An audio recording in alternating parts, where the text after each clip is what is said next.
governo federal registrou o pior resultado nas contas públicas desde 2020, no ano passado, com um rombo de 230 bilhões e meio de reais. E você vai ver também. A adesão do programa de renegociação de dívidas do FIES por estudantes inadimplentes está abaixo do esperado. Crianças e adolescentes usam armas para enfrentar grupos criminosos que vêm aterrorizando a população do México nas últimas semanas. O uso do reconhecimento facial é eficaz para combater criminalidade, ao mesmo tempo que pode aumentar o racismo e a privação de liberdade.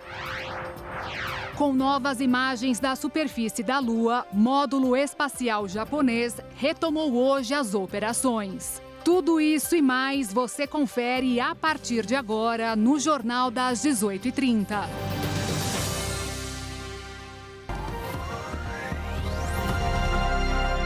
Olá, são 18 horas e 33 minutos pelo horário de Brasília. A partir de agora você fica mais atualizado com as principais notícias do Brasil e do mundo desta segunda-feira. O governo federal registrou um déficit primário quando os gastos públicos superam a arrecadação com impostos de 230 bilhões e meio de reais em 2023. Isso equivale a 2,1% do produto interno bruto do país, segundo dados divulgados pela Secretaria do Tesouro Nacional, e o pior resultado desde 2020. O valor está acima da projeção do orçamento do ano passado, que previa déficit de até 228 bilhões de reais. O resultado também fica acima da meta informal do governo.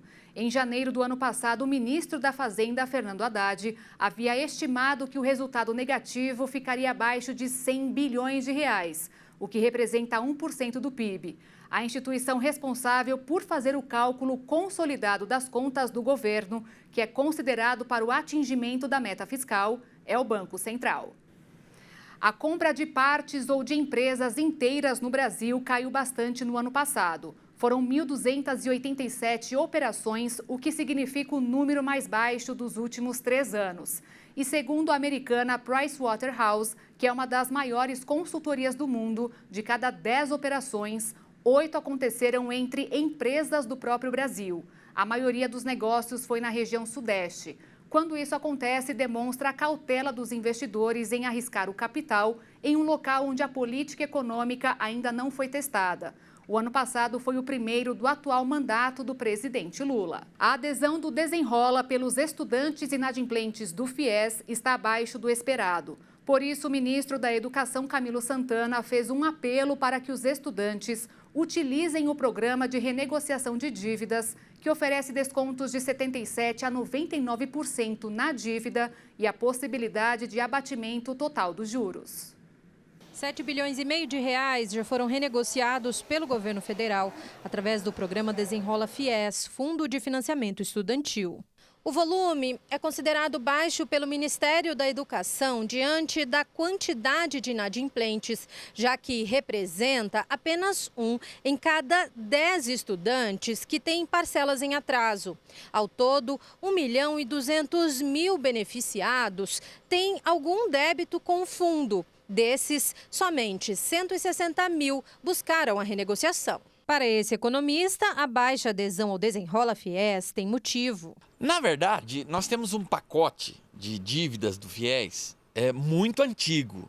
Tem inadimplentes que têm mais de 20 anos que estão carregando essa dívida. Então, existia uma expectativa de que, como esse recurso é recurso contabilizado como dinheiro do Ministério da Educação, existia uma expectativa de perdão, de cancelamento dessas dívidas. Então, a grande maioria dos devedores, principalmente os mais antigos, eles estão nessa expectativa de que exista esse perdão. E o problema do Desenrola é que, mesmo sendo um programa com juro muito baixo, e que sendo uma condição muito vantajosa, é que uma vez que você confessa que tem uma dívida, você não pode fazer mais nada a partir daí. Então, o que muita gente está na expectativa é que, mesmo com o governo, com essa tendência, com essa vontade que ele tem de arrecadar, que se chegue nessa situação do perdão das dívidas mais antigas. Os pedidos de renegociação através do Desenrola Fies ou a simulação devem ser feitos até o dia 31 de maio, diretamente na instituição financeira em que o estudante assinou o contrato, ou seja, no Banco do Brasil ou na Caixa Econômica Federal. Podem ter acesso ao programa alunos com débitos em contratos firmados até 2017, em fase de pagamento e com parcelas atrasadas até 30 de junho do ano passado. O ideal é procurar um analista financeiro, fazer uma boa análise do teu contrato, de como está composta a dívida e o que o banco oferece, né, dentro do desenrola para ver se vale a pena ou não fazer a negociação proposta. A gigante imobiliária chinesa Evergrande teve falência decretada pela Justiça de Hong Kong nesta segunda-feira, depois de mais de 2 anos após dar um calote de sua dívida, que ultrapassa os R$1,5 trilhão de reais, e de várias audiências judiciais. A empresa não foi capaz de oferecer um plano de reestruturação concreta e, por isso, a juíza Linda Chan decidiu liquidar a incorporadora. Um cenário que demonstra a crise do mercado de construção do país asiático. É possível recorrer da ordem de liquidação, mas o processo continuaria enquanto se aguarda o resultado do recurso. No interior do México, 20 crianças e adolescentes entre 11 e 15 anos têm usado armas para fazer vigilância e enfrentar os grupos criminosos que vêm aterrorizando a população nas últimas semanas. Armados com fuzis, vestidos com uniformes verde-oliva e com o rosto coberto, 15 meninos e 5 meninas de uma comunidade mexicana no estado de Guerrero foram apresentadas como novos membros da Polícia Autônoma local. Esta é uma reação ao último ataque contra uma família que foi sequestrada por membros da gangue Ardilos no dia 19 de janeiro. As opiniões sobre o uso de crianças na segurança pública são divergentes. Enquanto as lideranças regionais dizem que a formação de menores é legal, o governo de Guerrero afirma que a lei estadual, que reconhece o governo dos povos indígenas e sua autogestão, não prevê integração de crianças em grupos de autodefesa. Mas episódios como esse não são novidade na região. Em 2020, várias crianças também foram apresentadas como parte de uma polícia comunitária na mesma região, na cidade de Alcozacán. As comunidades de La Montanha, também em Guerrero, sofreram anos de violência de grupos criminosos, que se agravaram desde 2021. Após a recente apresentação do grupo de crianças armadas em Guerrero, os funcionários do governo estadual foram até Alcozacán, onde realizaram uma reunião com as comunidades envolvidas. Além de garantirem a realização de uma operação de busca da família sequestrada, as autoridades afirmaram que contarão com a presença de militares e membros da Guarda Nacional e da Polícia Estadual para evitar a violência. O governo do estado está sob críticas após um aumento de 24% nos homicídios entre 2022 e 2023, segundo dados oficiais divulgados neste mês. A Força Nacional de Segurança vai continuar no Rio de Janeiro por mais tempo que o previsto inicialmente. Desde outubro do ano passado, as tropas militares têm auxiliado no patrulhamento das principais rodovias do estado, com o objetivo de bloquear rotas usadas para o transporte de cargas e veículos roubados, além de drogas e armas. Exatamente. Publicada hoje no Diário Oficial a atuação da Força Nacional no Rio de Janeiro. É porque ela foi prorrogada até o dia 31 de março. Ao todo, cerca de 300 agentes de 9 estados diferentes foram deslocados e atuam desde outubro de 2023 com a Polícia Rodoviária Federal e as forças de segurança locais no patrulhamento das principais rodovias do estado, para bloqueio de rotas usadas no transporte de cargas e veículos roubados, além de drogas e armas. A operação do Ministério da Justiça foi autorizada após pedido de apoio do governador Cláudio Castro, governador do Rio de Janeiro, em meio à escalada da violência no estado. A gente tem uma expectativa de que com a Força Nacional a gente consiga mitigar, diminuir esse acesso e a circulação desses produtos, né, como drogas, armas e veículos roubados. Vamos voltar para São Paulo? 7 pessoas morreram após um avião de pequeno porte cair na manhã de ontem no bairro Monjolinho, zona rural de Itapeva, em Minas Gerais. A aeronave saiu de Campinas com destino a Belo Horizonte. Os passageiros eram 2 empresários, suas esposas e o filho de um dos casais. O piloto e o copiloto também morreram. O avião caiu por volta das 10h36, mas antes se desintegrou no ar. As causas da queda ainda estão sendo investigadas pela Polícia Civil e pelo Centro de Investigação e Prevenção de Acidentes Aeronáuticos. De acordo com especialistas, a falta de manutenção, o balanceamento de peso da aeronave e as condições climáticas são fatores que podem ter interferido no acidente, considerado raro. E a partir desta quinta-feira, dia 1º, os preços da gasolina, do diesel e do botijão de gás vão ficar mais caros em decorrência do início da vigência de novas alíquotas do ICMS, aprovadas pelos governos estaduais em outubro do ano passado. Com isso, o litro do diesel será de R$ 1,06, da gasolina R$ 1,37 e o gás de cozinha R$ 1,41 por quilo. Esse é o primeiro aumento do ICMS depois que o índice passou a ter alíquotas em reais por litro e não mais em percentual sobre um preço estimado de bomba dos produtos. E depois do intervalo você vai ver, presidente dos Estados Unidos culpou o Irã por envolvimento no ataque à base do país e prometeu retaliação. E ainda, uso do reconhecimento facial é eficaz para combater criminalidade, ao mesmo tempo que pode aumentar o racismo e a privação de liberdade. Nós voltamos já já.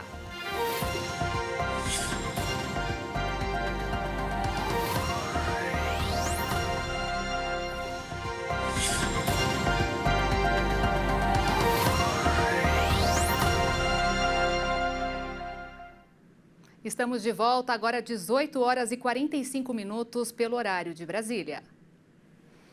O robô de exploração espacial do Japão retomou suas operações na Lua. Depois de pousar no satélite há 10 dias, suas células solares não conseguiram gerar eletricidade, o que forçou o desligamento do módulo. Para conservar energia, a agência JAXA disse que ele seria reiniciado automaticamente se os painéis solares começassem a gerar energia à medida que o ângulo de lua mudasse.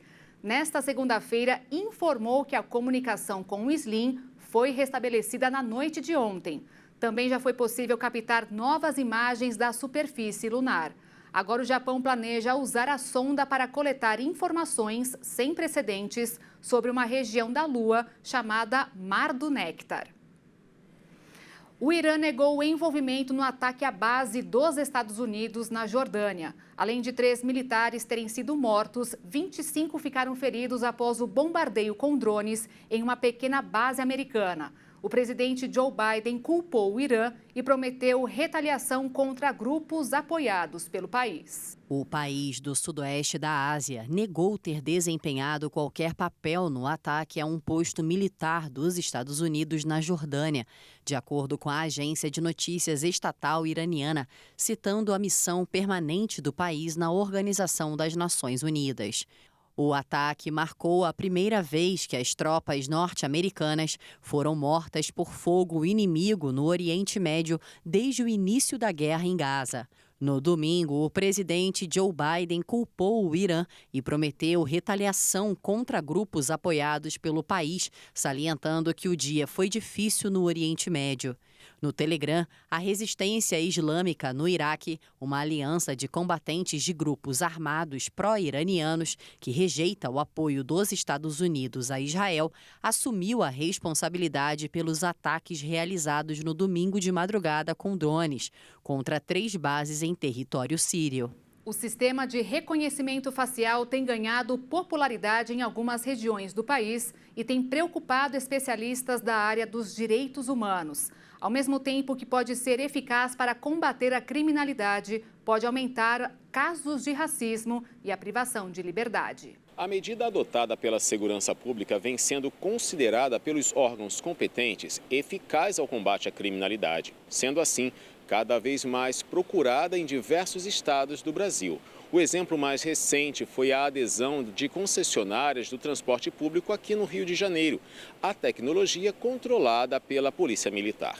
Mais de 1.000 câmeras posicionadas em estações e vias estão agora disponíveis para o trabalho da corporação. Entretanto, a medida preocupa especialistas da área dos direitos humanos e segurança em respeito aos riscos de ampliação do racismo e da privatização de liberdade. Alguns movimentos que defendem o banimento total do uso das tecnologias digitais de reconhecimento facial na segurança pública. Consideram uma das principais preocupações o risco de erro nas informações biométricas ligadas ao banco de dados, que podem resultar em prisões equivocadas. Outro fator apontado pelos pesquisadores é o risco de desenvolvimento de uma característica racista do sistema, uma vez que é preciso definir critérios de quem é homem, mulher, branco, negro e ensinar a máquina a identificar esses padrões. Assim, qualquer enviesamento nesse treinamento do equipamento vai influenciar na taxa de precisão. Portanto, a preocupação dos especialistas é de que, se forem enviadas mais informações para o sistema sobre pessoas negras, ela pode indicar que essas cometem mais crimes do que as brancas. E, por último,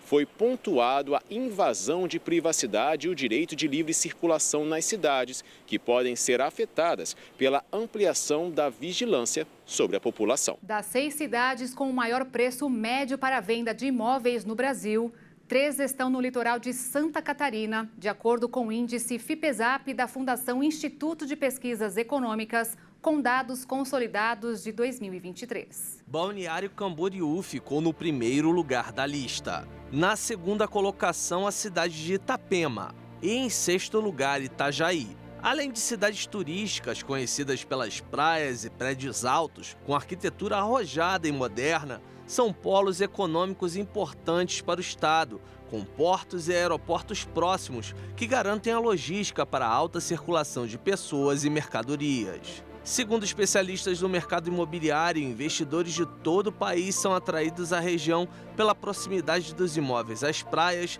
pelos indicativos positivos em educação e saúde, além de investimentos públicos e privados em infraestrutura turística e logística. Itajaí, por exemplo, se destaca por ter o maior produto interno bruto catarinense e um dos mais elevados do país. E agora é hora de falar de esportes aqui no Jornal das 18h30. E quem traz as informações é o Leonardo Félix. Boa noite, Léo. Depois de muita reclamação e dor de cabeça, finalmente o gramado do estádio do Palmeiras vai passar por melhorias, é isso mesmo? É isso aí, Beatriz. Boa noite para você e para todos que nos acompanham. Depois dessas críticas, muitas, tanto do Palmeiras quanto do Santos, após o clássico vencido pelo Verdão por 2-1, a Real Arenas, empresa da W Torre responsável pela administração do Allianz Parque, solicitou ao fabricante a troca integral e imediata do gramado sintético do estádio. Segundo a Real Arenas, o processo de manutenção do gramado sintético ainda não tem prazo para conclusão, porque depende da empresa fornecedora do material. O pedido ocorreu diante do recebimento de um laudo do fornecedor do gramado sintético e após críticas do técnico Abel Ferreira e o posicionamento do Palmeiras, que se recusou a jogar no estádio enquanto a manutenção não for feita da forma que considera adequada. É preciso manutenção. Só há uma forma de resolver isto. Tem que ser sintético, tem que ser um gramado sintético e novo. O laudo apontou problemas no composto termoplástico do gramado, motivado pelas altas temperaturas e poluição. A empresa administradora do estádio ressaltou que o gramado está no prazo de garantia, o que não motivaria a troca imediata do piso. Nos últimos dias, a polêmica sobre as condições do gramado sintético do Allianz Parque ganhou força após o Palmeiras suspeitar que a condição do piso havia sido preponderante para a lesão de Bruno Rodrigues, que machucou o joelho direito e pode ficar fora por até 5 meses. Léo, agora falando de seleção brasileira, pelo visto, mesmo depois da apresentação oficial do técnico Dorival Júnior, ainda há discussão sobre a multa que deve ser paga pela CBF ao São Paulo. Exatamente, Beatriz. O clube e a confederação mantêm conversas e há divergências sobre os valores da indenização pela saída de Dorival. O São Paulo pede 8,5 milhões de reais, 4,5 milhões previstos em contrato, mais o valor de R$1 milhão equivalente à multa paga pelo clube para tirar Thiago Carpini do Juventude, além de mais 3 milhões como indenização pelos danos causados ao São Paulo. Já a CBF aceitou pagar até 5,5 milhões de reais. A entidade está contestando o valor excedente e as partes ainda buscam um acordo amigável. E, Léo, parece que depois de anunciar o técnico Dorival Júnior, tem mais novidades que vem aí da CBF, né? Beatriz, quem está cotado para assumir esse cargo, o cargo de diretor de seleções, é o diretor de futebol do Atlético Mineiro, Rodrigo Caetano. Ele está hoje no Rio de Janeiro para conversar com o Edinaldo Rodrigues, o presidente da CBF, discutir os termos da proposta e, quem sabe, fechar um acordo, né? O Rodrigo Caetano tem contrato com o Galo até dezembro de 2026. O atual diretor do Alvinegro Mineiro participou normalmente dos compromissos, melhor dizendo, do clube neste domingo. Ela acompanhou o confronto, né, a vitória do Atlético por 4-0 em cima do Democrata, valendo aí pelo Campeonato Mineiro. E o Caetano tem a aprovação do técnico Dorival Júnior, que pediu à CBF um diretor que estivesse atuando no mercado. A ideia do Edinaldo Rodrigues é fechar com o Caetano e, na sequência, encontrar um coordenador. E o objetivo é ter um ex-atleta nessa função. Esse cargo de diretor de seleções está vago desde a saída do Juninho Paulista, ainda em 2022, Beatriz. É isso aí, eu fico por aqui. Boa noite a todos. É com você. Ô, Léo, obrigada pelas suas informações deste mundo esportivo. Amanhã te espero com mais atualizações, tá? Com certeza. Grande abraço. E o maior navio de cruzeiro do mundo, o Icon of the Seas, partiu de Miami, Estados Unidos, neste fim de semana para sua viagem de estreia com tripulantes a bordo. Construído durante 900 dias em um estaleiro na Finlândia, o navio tem 20 decks, 7 piscinas e capacidade para 2.350 tripulantes e 5.600 passageiros. O monstruoso transatlântico, registrado nas Bahamas, conta ainda com um lago e 6 toboáguas. Além disso, o navio abriga o que a Royal Caribbean diz ser a maior pista de patinação no gelo em alto mar e mais de 40 restaurantes e bares. O entretenimento do cruzeiro contará também com 50 músicos e comediantes, bem como uma orquestra. O Icon, de 2 bilhões de dólares, é equipado com tecnologia de ponta e, apesar de seu tamanho gigantesco, afirma ser mais ecológico do que alguns navios de cruzeiro menores. De acordo com os proprietários, o Icon of the Seas funciona com gás natural liquefeito, embora alguns especialistas afirmem que os sistemas podem liberar quantidades prejudiciais de gás metano na atmosfera. E o Jornal das 18h30 termina aqui. Outras informações você acompanha no Jornal das 22h. Eu e Alexandre Giaqueto esperamos por você. Uma ótima noite. Tchau.